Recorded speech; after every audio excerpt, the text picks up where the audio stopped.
Buen día amigos y amigas, gracias por estar en sintonía de su programa Voz Parlamentaria, este espacio del grupo parlamentario del FMLN para informarles sobre importantes temas de interés nacional. Este día tenemos como invitada especial a Romina Morelo. Ella es asesora legal de parlamentarios para la acción global y vamos a conversar de un tema muy importante como lo es el Estatuto de Roma. Romina, gracias por acompañarnos, bienvenida. Muchas gracias por tenerme aquí. La Asamblea Legislativa en la semana pasada durante la sesión plenaria dio un paso muy importante en la promoción y en la defensa de los derechos humanos de los ciudadanos salvadoreños, como es la ratificación del Estatuto de Roma. Pero para contextualizar a la población salvadoreña y para que ellos entiendan un poco qué es el Estatuto de Roma, Romina. Bien, el Estatuto de Roma crea la Corte Penal Internacional. La Corte Penal Internacional ha sido una corte que ha sido buscada por muchos estados por varios años. Es importante remarcar que este proyecto nació de nuestra región latinoamericana y del Caribe, porque fue justamente Trinidad y Tobago que quiso comenzar con una Corte Penal Internacional para tratar temas que justamente no se encuentran en este momento en el Estatuto de Roma, el tema de la piratería, pero el ideal de todos los países que se unieron para negociar este instrumento fue de crear una Corte Penal permanente para juzgar los delitos más graves para la comunidad internacional en su conjunto, como dice justamente el preámbulo mismo del Estatuto. ¿Cuándo surge? El Estatuto se firma en el 1998. Pero justamente antes hubo muchísimos procesos de negociación. Como ustedes sabrán, el estatuto fue negociado por todos los países del mundo, por todos los países de la región. Por lo tanto, hay diferentes sistemas jurídicos que se tuvieron en cuenta en el estatuto. Hubo también diferentes sistemas religiosos, diferentes ideologías. Por lo tanto, todo este proceso de negociación para llegar al texto final del estatuto fue bastante largo. Pero en el 98, en Roma, se llegó a este acuerdo. De ahí su nombre, Estatuto de Roma. Exactamente, exactamente. ¿Cómo funciona actualmente el Estatuto de Roma? Bien, la Corte Penal Internacional creada por el Estatuto de Roma tiene diferentes órganos. Tenemos la presidencia y los jueces, que los jueces están representados de diferentes países, de estados partes del Estatuto de Roma, como así también de diferentes sistemas jurídicos. Por lo que dije anteriormente, el estatuto se hizo en esta base internacional, mundial, unión de todos los estados. Luego también tenemos la Fiscalía, que se encarga de realizar la investigación, y luego hay un órgano de apoyo a estos dos, que es la Secretaría de la Corte Penal Internacional. Hasta el momento hay 123 países los que han ratificado. Nuestro país sería el país 124. En Centroamérica entiendo que solamente es Nicaragua quien hace falta de ratificar. ¿Qué otros países a nivel latinoamericano están en deuda con esto? Bueno, a nivel latinoamericano estamos muy contentos, primero en principal por la actividad que han realizado nuestros miembros de Parlamentarios para la Acción Global aquí en El Salvador, y tuvimos el honor junto con el secretario general de participar, de estar como observadores más que nada en el Pleno y de ver este debate democrático que hubo y que afortunadamente se llegó a la aprobación de este instrumento, y nuestros miembros han promovido en más de 76 países alrededor del mundo la ratificación. Todo Sudamérica ya es parte del Estatuto de Roma, y creo que esto es muy importante y muy que da un símbolo y un signo de cómo la región se ha unido luego de todas las realidades que hemos tenido en nuestra historia, realidades muy tristes de un pasado que nos han afectado a todos, pero todos los países en Sudamérica, y esperemos que pronto también en Centroamérica, digan el pasado ya quedó atrás. Nos comprometemos para el futuro, para que realmente no exista este tipo de historia, este tipo de hechos en el futuro. Y creo que El Salvador, uniéndose a este grupo de estados partes del Estatuto de Roma, le está diciendo al mundo, no nos guardamos la posibilidad de cometer un genocidio en el futuro. Creo que es un gran paso para El Salvador. Qué bueno que mencionas eso, Romina, porque durante la discusión de la ratificación de El Salvador a este estatuto tan importante, se mencionaba eso. Muchos, y en especial uno de los grupos parlamentarios que no dio sus votos para la ratificación de este estatuto, mencionaba que podían juzgarse crímenes que se cometieron. Como tú mencionas, El Salvador viene de una historia muy dura, con un conflicto armado que duró más de 20 años, donde se cometieron infinidad de crímenes. Este estatuto no va a permitir juzgar los crímenes que se cometieron en el pasado, sino que a partir de su entrada en vigencia en adelante. Este es el principio de la irretroactividad. Sí. Si nos lo puedes explicar un poco. Claro, por supuesto. Creo que es importante aquí tener en cuenta que el Estatuto de Roma es muy claro al respecto. Tanto el artículo 11 como el artículo 24, es más, se pone en dos partes del articulado del estatuto para que haya una extrema claridad al respecto. Determina que no va a haber jurisdicción para la Corte Penal Internacional, ni se puede considerar la responsabilidad penal individual de una persona por hechos cometidos con anterioridad a la entrada en vigor para ese Estado. Y nunca antes, por supuesto, del 2002, que es cuando entra en vigor el Estatuto de Roma. He escuchado algunas dudas en relación a la irretroactividad con respecto a los crímenes continuos, como el de desaparición forzada. Y en esto me gustaría ser muy clara, si puede ser, porque es una duda que yo entiendo que, bueno, como habrán visto por mi acento, soy argentina. Sí. Y lamentablemente en nuestro país también ha habido una situación de desaparición forzada. Entonces sé que es un tema muy importante para El Salvador. Pero el Estatuto de Roma, justamente, junto con los elementos de los crímenes, conforman como si fuera un código penal internacional para esta Corte Penal Internacional. En los elementos de los crímenes, específicamente cuando se habla de la desaparición forzada, se establece en su nota al pie 24 que la desaparición forzada, para que pueda entrar dentro de la jurisdicción de la Corte, es decir, para que la Corte entienda sobre esto, la acción de desaparición tiene que ser con posterioridad a la entrada en vigor para el Estado. Es decir, aunque sean delitos continuos, sí, igualmente la acción inicial de desaparición tiene que ser con posterioridad a la entrada en vigor. Y esto es muy importante porque sé que ha habido, y no solamente en El Salvador, sí, en muchos países de la región. A mí me gustaría leer el artículo 27 para que la población vea que efectivamente el artículo 24, que el estatuto lo contempla y dice en el numeral 1, nadie será plenamente responsable de conformidad con el presente estatuto por una conducta anterior a su entrada en vigor. Y en su numeral 2 dice de modificarse el derecho aplicable a una causa antes de que se dicte la sentencia definitiva, se aplicarán las disposiciones más favorables a la persona objeto de la investigación, el enjuiciamiento o condena. Me gustaría que nos explicaras un poco el numeral 2. Claro, el numeral 2, bueno, es un principio del derecho penal que normalmente se aplica en todos nuestros ordenamientos jurídicos nacionales, que es la ley más benigna para la persona que está siendo juzgada. Simplemente, como le comenté en un principio, el Estatuto de Roma recepta muchísimas de las cuestiones de nuestro derecho civilista que tenemos en Latinoamérica. Y este principio es un principio que tenemos en nuestro ordenamiento jurídico nacional y también, por suerte, lo tenemos en el ordenamiento jurídico internacional. Quiere decir que cuando una ley es más beneficiosa para la persona que está siendo juzgada, se aplicará esa legislación. Hoy que queda claro que desde su entrada en vigor, su entrada en vigencia, va a poder actuar la Corte Penal Internacional, el pueblo salvadoreño se pregunta ¿y cuándo va a entrar en vigencia? Ahora el presidente de la República ya tiene el aval de la Asamblea Legislativa, ahora está en manos del presidente Salvador Sánchez Serén. ¿Qué es lo que él debe de hacer para adherirse al estatuto? Bien, según tengo entendido que el procedimiento aquí, como en muchos de los países, la mayoría de los países latinoamericanos y también muchos países europeos, es que el presidente firme el proyecto, el estatuto de Roma aprobado aquí por la Asamblea, luego se publica en el diario oficial y luego es muy importante y es una actividad que creo que le va a dar a El Salvador una gran visibilidad internacional en las Naciones Unidas, que es el depósito del instrumento. Entonces allí el ministro de Relaciones Exteriores puede ir personalmente o puede delegar probablemente en el representante que El Salvador tiene en Naciones Unidas para que entregue este instrumento a la Secretaría General de Naciones Unidas, que es el depositario del mismo.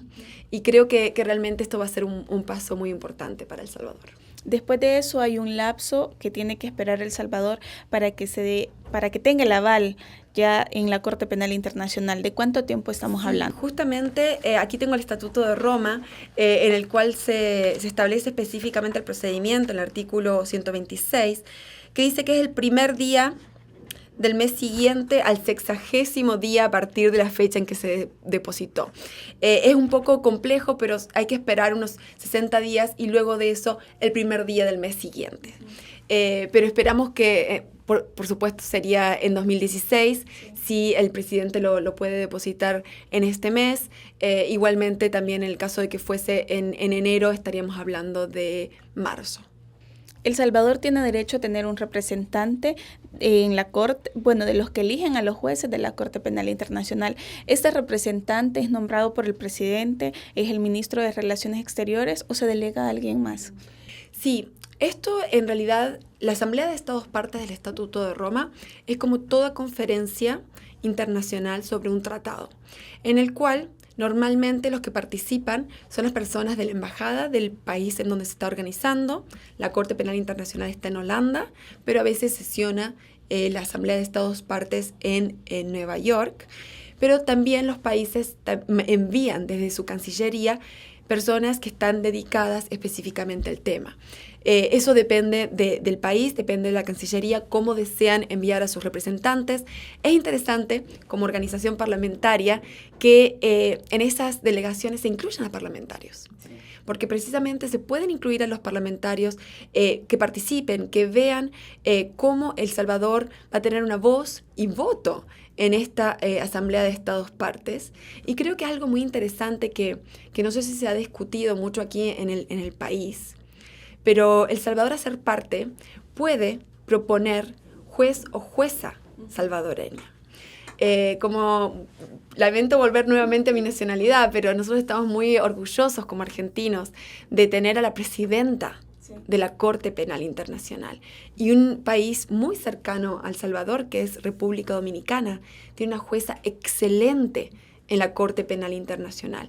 Entonces sería fantástico si El Salvador ya comienza a preparar a una persona para postular en la próxima vez que se pueda elegir juez o jueza en la Corte Penal Internacional. ¿Tiene que ser un juez, tiene que trabajar ya como juez en el país o puede ser una persona que cumpla nada más los requisitos establecidos? Es importante, muy importante esta pregunta, porque justamente los jueces de la Corte Penal Internacional existen dos listas, la lista A y la lista B. La lista A son de las personas que ya tienen una carrera judicial y normalmente los estados eligen a personas que tienen las mismas características o requisitos para entrar dentro de la Corte Suprema del país. Pero también existe una lista B, en la cual pueden ser elegidos o propuestas por el Estado personas de la diplomacia que han trabajado arduamente en estos temas o personas de la academia. Profesores de Derecho Internacional público que tengan un renombrado dossier de trabajo en estos temas pueden llegar a ser propuestos por el país. ¿Cuántos jueces conforman la Corte? Existen al momento 15 jueces, en los cuales tenemos, como mujer también es interesante saber que hay una presidenta y 2 vicepresidentas mujeres. Anteriormente era un presidente hombre de Corea. Actualmente es una presidenta argentina, porque se intenta ir variando también dentro de las presidencias que todas las regiones del mundo están representadas. Perfecto, Romina. Hay otros temas muy importantes que quiero tratar, pero vamos a ir a una pausa y regresamos en breve. No nos cambie. Conoce más del trabajo de nuestro grupo parlamentario. Síguenos en Twitter, encuéntranos como @gpfmln. En Facebook, dale like a nuestra página Grupo Parlamentario FMLN. O visita nuestra página www.gpfmln.sb.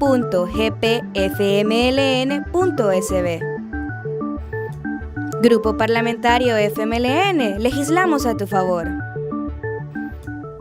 Gracias por continuar en sintonía de Voz Parlamentaria.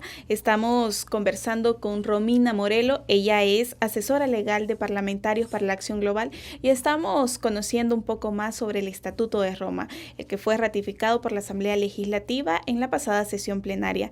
Romina, en nuestro país la ratificación la semana pasada en el Pleno Legislativo no fue sacada de la manga de la camisa. Han venido años de estudio, de estar poniendo el tema en la agenda de los medios de comunicación, un esfuerzo importante y sobre todo que fue muy abanderado por el grupo parlamentario del FMLN.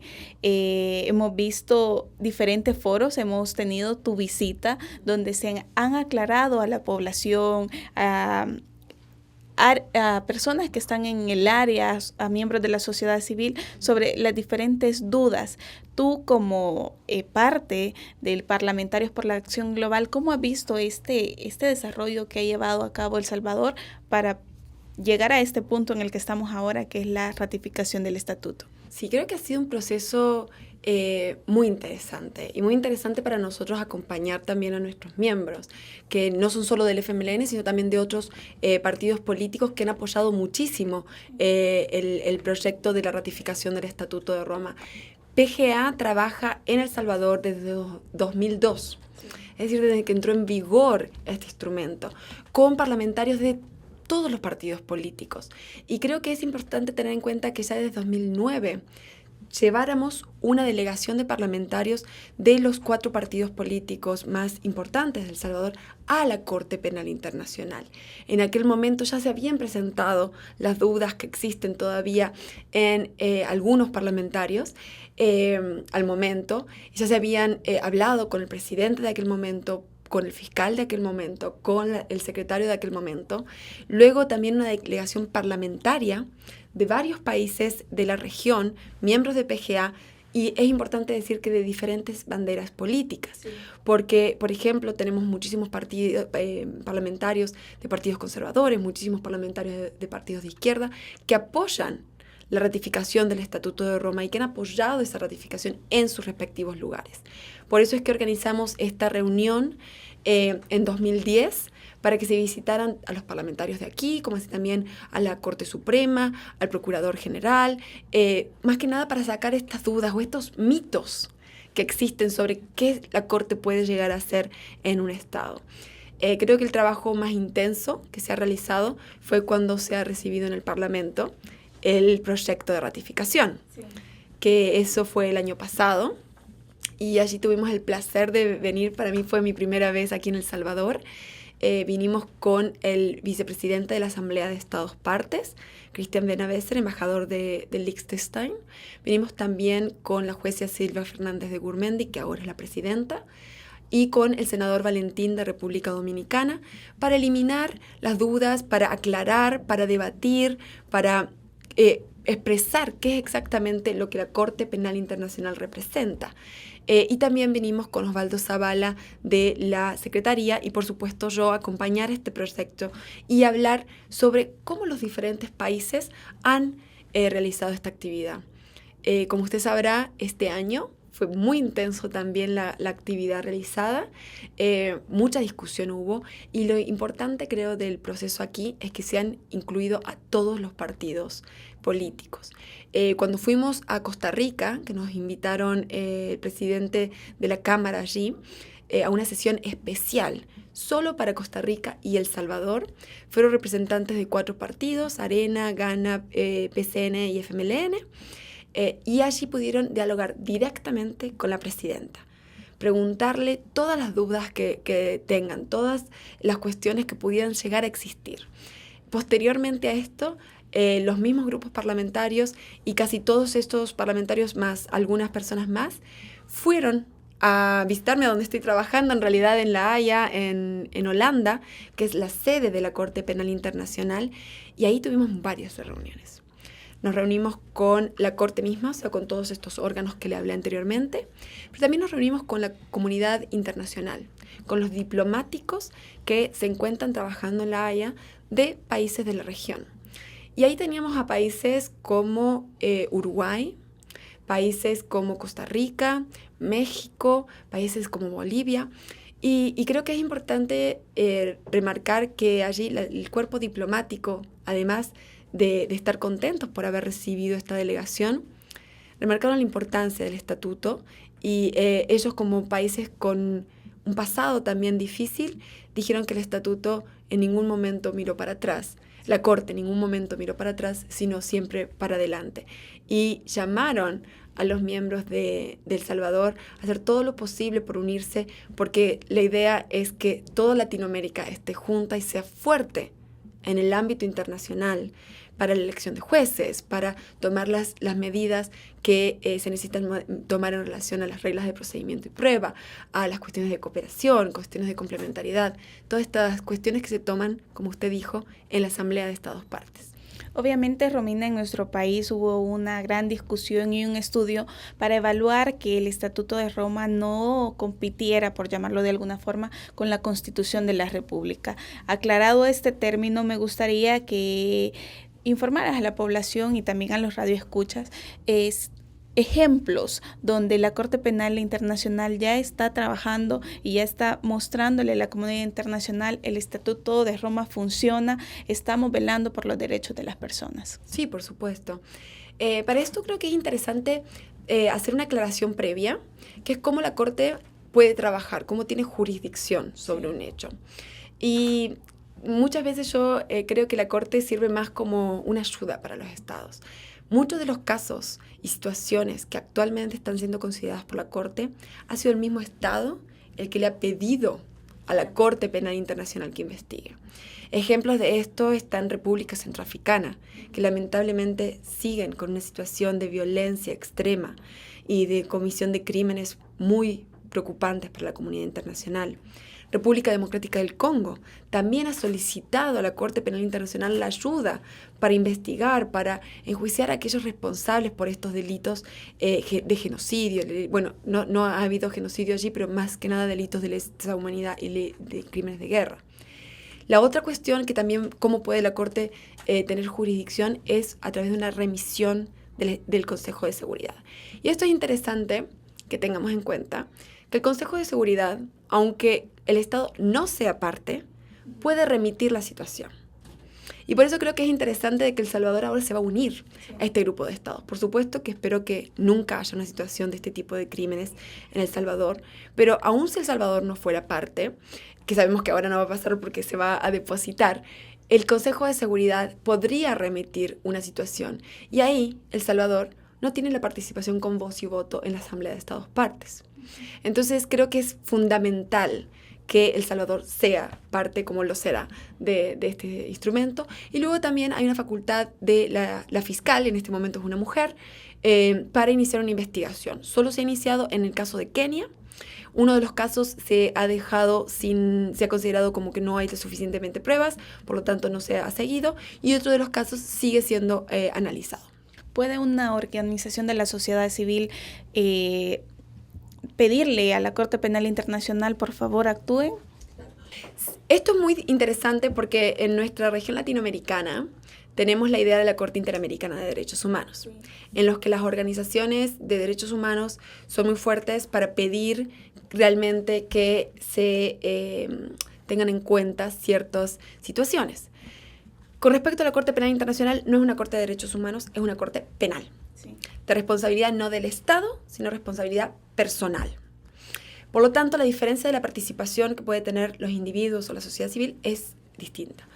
En cuanto a la Corte Penal Internacional, pueden presentar los individuos o las organizaciones pruebas a la fiscalía, sobre delitos que puedan llegar a existir aquí, que entren dentro de la jurisdicción.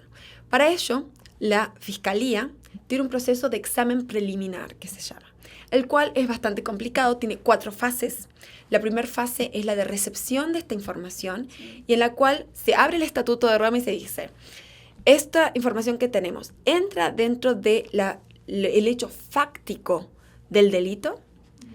Luego de que se ve, bueno, sí entra porque justamente hay un genocidio y todos los elementos del crimen, que la verdad son bastante difíciles de cumplir porque hay cuestiones de intencionalidad que deben ser consideradas, como así también hay cuestiones contextuales que deben ser consideradas más que nada en los delitos de lesa humanidad. Una vez que se determina que sí hay jurisdicción que se llama material, es decir, la jurisdicción sobre el delito, se analiza si hay admisibilidad de la situación. Y para esto aquí es lo que se tiene en cuenta el famoso principio que se ha hablado tanto en la Asamblea de complementariedad.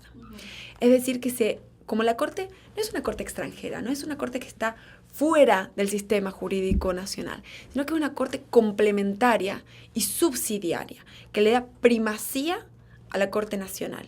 Es decir, que si la Corte no puede, nacional, ¿no?, o no quiere investigar estos hechos, recién allí la Corte puede llegar a tener jurisdicción. Y posteriormente se analiza una situación de si existe la suficiente gravedad del hecho para que esto sea llevado a la Corte Penal Internacional. Es decir, que hay diferentes pasos. Cuando lo inicia propio motu el fiscal, es decir, por su propio incentivo, hay un control extra de judicialidad, es decir, que los jueces controlan una vez más que todos estos requerimientos existan y estén ciertamente probados con un umbral de prueba que es un poco menor al de confirmación de cargos, pero que tiene que ya existir en ese momento. ¿A quiénes puede condenar la Corte? ¿A los hechores del crimen o también a los actores intelectuales? En realidad es interesante porque la Corte no puede, por supuesto, juzgar a todos. Cuando estamos hablando de estos delitos, estos casos que le mencionaba anteriormente, República Centroafricana, República Democrática del Congo, lamentablemente hay demasiados actores. Y muchas veces, por el reclutamiento de menores, las mismas víctimas de delitos internacionales, como es reclutar a un niño para que forme parte de un proceso armado, son las mismas personas que realizan las violaciones, las matanzas, las deportaciones forzadas. Es decir, estamos hablando de crímenes masivos. Por lo tanto, es que la Fiscalía de la Corte Penal Internacional más que nada va a las personas que toman las decisiones, que son los máximos responsables de estos hechos. Y es así como han iniciado casos en contra de las personas que manejan determinados grupos de personas beligerantes. Me llama mucho la atención esto porque en El Salvador, que sobre todo se exige, hay una constante exigencia de justicia igual para todos. En el artículo 27 del estatuto dice que el presente estatuto será aplicado por igual a todos, sin distinción alguna. Incluso ya se ha tomado en cuenta para jefes de Estado. Sí. Precisamente esto es un gran desarrollo del derecho internacional público y va de la mano con la jurisprudencia de la Corte Internacional de Justicia. Hubo un caso muy renombrado en la Corte Internacional de Justicia con respecto a un ministro de Relaciones Exteriores de Congo que estaba siendo buscado por Bélgica. Y allí la Corte Internacional de Justicia, que es diferente a la que estamos hablando, que es la Corte de Naciones Unidas, de la ONU, determinó que los estados tienen que respetar inmunidades de jefe de Estado y gobierno, pero las Cortes Internacionales, por crímenes internacionales, no es necesario que lo hagan. Y esto se plasmó en el Estatuto de la Corte Penal Internacional, como así también en los estatutos de los tribunales ad hoc, que son el Tribunal para la ex Yugoslavia, no sé si recuerda el conflicto que hubo en los Balcanes tan terrible de genocidio, de deportación forzada, y también para la Corte de Ruanda, en donde también hubo un genocidio terrible. Entonces las Cortes Internacionales realmente respetan este principio de igualdad ante la ley. Y justamente en el caso de Kenia se inició una investigación contra un presidente y un vicepresidente. El caso del presidente es el caso que no ha podido proseguir porque no hay suficientes pruebas, entonces la Corte es una Corte penal. Si no hay pruebas, se tiene que desechar el caso, pero la situación sobre el vicepresidente sigue aún siendo investigada porque allí tienen una filmación, tienen más testigos, tienen más pruebas y evidencia para sustentar el caso. Cuando la Corte Penal Internacional va a procesar a alguien que tiene las pruebas suficientes para iniciar el proceso, ¿cómo es el proceso para llevarlo a juicio? Se habla de que no es extradición. Bien, sí, esto es también una duda muy, muy importante que he visto que tienen varias personas aquí. Justamente el Estatuto de Roma es muy claro, en su artículo 102 creo que es, que establece que son diferentes procesos. La extradición, convengamos que es un proceso entre dos estados soberanos, en los cuales tiene que haber reciprocidad y en los cuales normalmente el estado que extradita a una persona pierde el control sobre la persona. Y no hay seguridad específicamente de cuáles son los procedimientos que se aplican, cuáles son específicamente las definiciones que van a existir. Es decir, uno directamente extradita y es muy difícil que la persona regrese a su territorio. Mientras que con la Corte Penal Internacional hay varias cuestiones que tener en cuenta. Como dije anteriormente, la Corte Penal Internacional forma parte del instrumento jurídico y judicial del Estado. Es parte de las cortes que va a tener el Estado Nacional.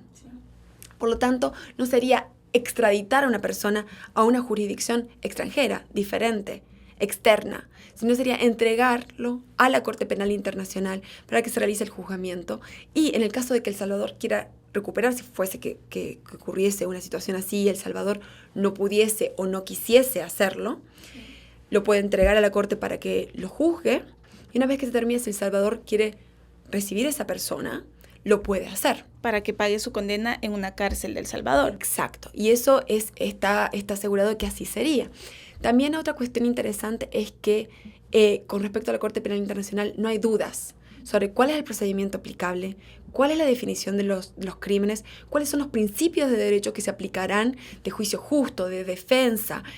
También es interesante saber de que no hay juicios políticos, que muchas veces cuando uno extradita puede haber este peligro de juicio político. Entonces, las diferencias entre extradición y entrega son muchas, y por eso específicamente muchos estados de la región también que tienen la misma regla en su constitución sobre no extradición de nacionales, han considerado sus cortes constitucionales que no era inconstitucional. Este es el caso de Ecuador, el caso de Costa Rica, el caso de Honduras, el caso de Guatemala. Todas estas cortes constitucionales, previa a la ratificación, han dicho no es inconstitucional porque la Corte Penal Internacional forma parte de nuestro sistema jurídico y nosotros vamos a recibir a la persona nuevamente. La Corte Penal Internacional no juzga a menores de 18 años. No, por supuesto que no. Eso es muy estricto de que se protege a los menores en ese sentido. No, Romina, queremos agradecerte por haber aclarado tantas dudas a la población salvadoreña que está siempre pendiente de este programa Voz Parlamentaria y también a través de la radio. Gracias por acompañarnos. Muchísimas gracias a ustedes por darnos este espacio. No, gracias a ustedes, amigos y amigas, por estar siempre pendiente de este programa. Agradecemos su fiel sintonía y les deseamos un feliz día. Conoce más del trabajo de nuestro grupo parlamentario. Síguenos en Twitter, encuéntranos como @gpfmln. En Facebook, dale like a nuestra página Grupo Parlamentario FMLN. O visita nuestra página www.gpfmln.sb.